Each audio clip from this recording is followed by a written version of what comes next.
ज्योतिषीहरू तारालाई पछ्याउँदै आएछ पूर्वबाट ज्योतिषीहरू तारालाई पछ्याउँदै आएछ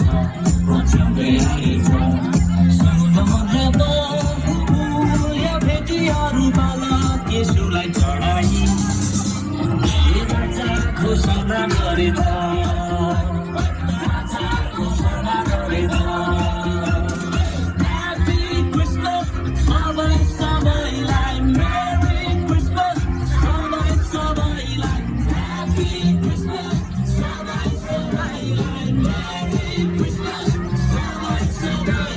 शान्तिको राज्य लिएर